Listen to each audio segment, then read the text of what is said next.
Hello guys, welcome to Mel's Life, where we dive into everything life has to offer and we try to solve some of its problems.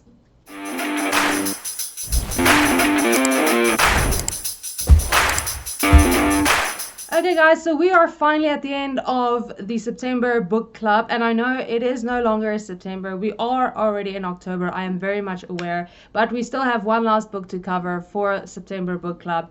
And due to circumstances way outside of my control, I could not make the final video within the month of September, which my apologies, but I will be ending the September book club the right way by covering all 4 of the books that we started with. So today is going to be September book club, the end in October. Okay, so just roll with it, okay? So we are covering the last of the twisted books today, which is Twisted Lies, and we are going to look into what this final story is kind of about, kind of get a little overview of that, and then by the end, if the video is not too long, I'll kind of give my overview of the series as a whole. But before we get into all of that, as you know, we have to look at some of the characters first, so let's do that, and then we will get into the review of the actual story. Okay, so once again, I just kind of have the cover page here and like the back of the book, like a little synopsis. So if you want to pause it and kind of read what the book is about, you are free to do so. But I think we should just jump into the characters, because since this is the last book in the Twisted series, it gets a little complicated, okay? So first off, we have our main female character, who is Stella, that you know from book 1. She has been in the story, but this time it is her story. She is an online influencer. She's also very into fashion and all of that things. And our main male character is Christian, the CEO of Harper Security. He is basically in the story from book 2, because okay, we'll get to the links soon enough. Let's just get through the characters. Okay, so Stella and Christian start off as a fake relationship, kind of to benefit both of them, and we all know how these things go. So but this is where they start. It's a fake relationship that ends up being a real relationship. So Bridget, who is an actual queen, is one of Stella's best friends. You might remember Bridget from book number 2. She is the main character in book number 2. She is married to Rice, who is now the queen's consort, which is what they call him. He is now her husband. They're married. He is also one of Christian's best friends. He actually worked for Christian in book 2. That's how he first got the job, of course, of Bridget's bodyguard, and they have been friends for a while apparently. Okay, then we have Ava from book number 1, who is another one of Stella's best friends. She is a photographer, and she is dating Alex, who is also a CEO of a real estate company or whatever that he does. They are dating, and of course their relationship does evolve eventually, but for now it's that they are dating. He is an acquaintance of Christian. They kind of know each other, but they're not like friends, but they know of each other, okay? So they've met in the past. Then we have Jules, the one last of Stella's best friends, also from the previous book that we covered, Twisted Hate. She is a lawyer. I don't know if she's a full-fledged lawyer yet, but I know she was studying law and she's working towards becoming a lawyer. And she is dating Josh, who is a doctor or on his way to becoming a doctor. I know in their story he's still a resident, so I don't know if he's actually a full-fledged doctor yet, but that is what he is working towards. Josh is Alex's friend. That is how Alex and Ava actually met, because Josh and Alex were actually friends.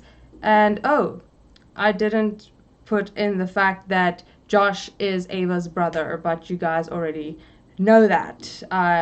Yeah, so that arrow is missing, but yes, Josh and Ava are siblings, yeah, so that is kind of the very complicated relationship chart here between all of the people in the story, but Christian and Stella are our 2 main characters. So let's get into the review of this book. Okay, so now we kind of know who the characters are, the very complicated relationships everyone has to everyone. And now we can kind of get into the final story, Twisted Lies, with our main characters, Stella and Christian. So, Stella lives in Christian's building. She rents an apartment there. And for some reason, Christian's always been kind enough to make sure that she can stay there, because she used to be Jules's roommate, but Jules moved in with Josh, so now she kind of has to cover the rent by herself, but obviously she can't because she doesn't earn that much, but Christian just allows her to stay anyway. And eventually we find out why this is, but I'm not going to spoil too much for you. Yeah, maybe I should just put a spoiler warning here if something happens, but yeah, I'm going to try to be not a spoiler today. So we start the story. Basically, we kind of already know the two of our characters briefly from what we've heard in the other stories, but this time we get an in-depth look at who they are as people. So eventually the fake relationship develops as a mutually beneficial agreement for both of them. Stella does it for her career as an influencer, and Christian does it because he is basically a socialite that needs to take someone to charity events and things like that, and he doesn't want to go around asking random people all the time. So he's like, okay, we can have this beneficial agreement for both of us, and we have a fake relationship that benefits both of us. We all know that eventually things happen and that it turns into a real relationship, but where that does happen is Stella, because she is an influencer, has a stalker. Okay, so that is kind of the what is the word that I'm looking for? Catalyst for the forced proximity that we're going to be looking at in this story.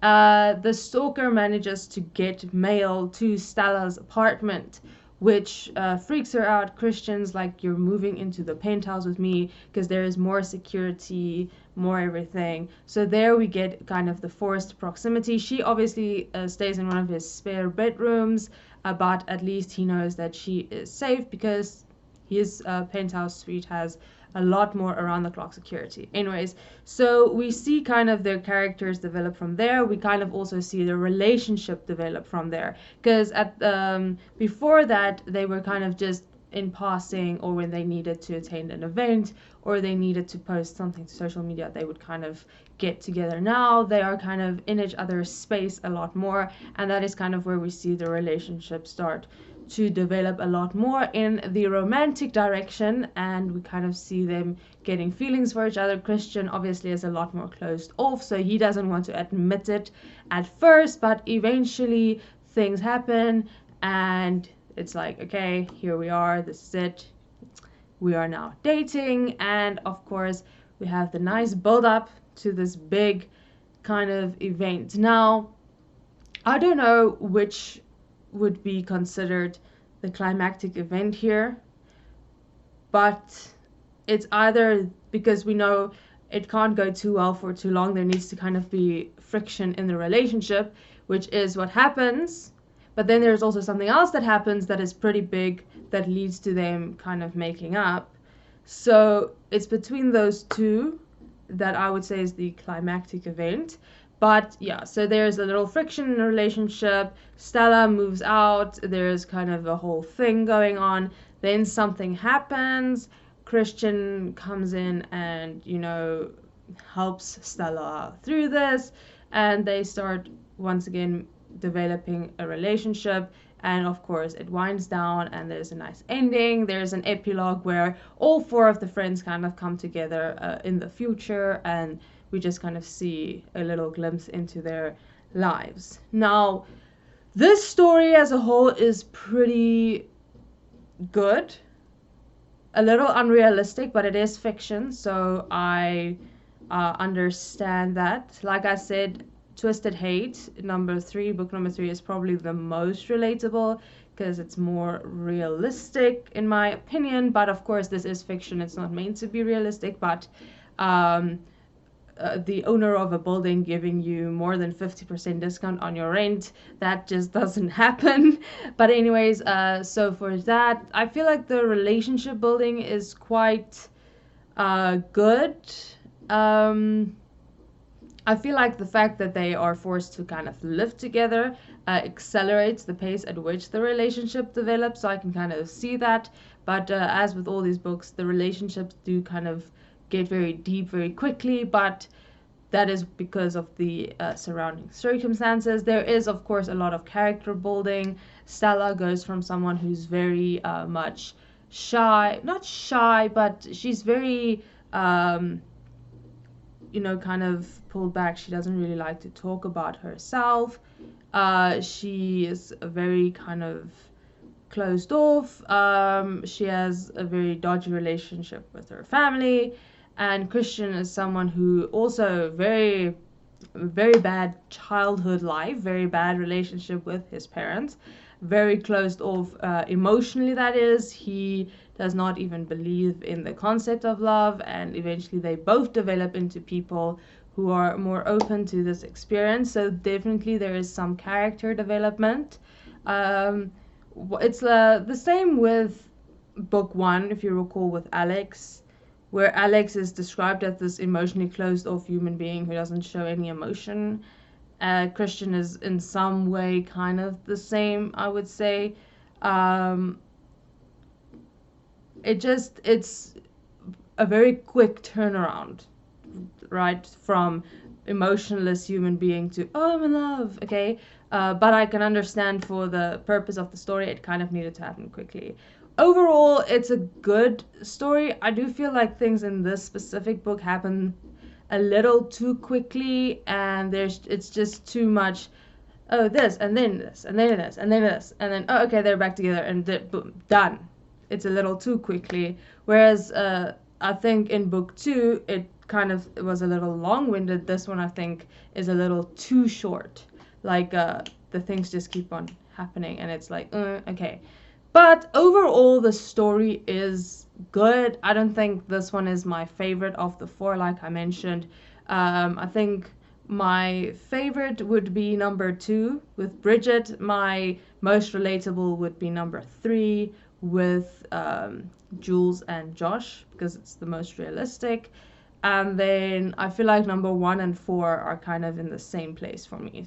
Okay, now just a general overview of all 4 of the stories. I feel like as a series it works very well together. It's nice that you can read them as standalone books or as a series, which is a nice concept.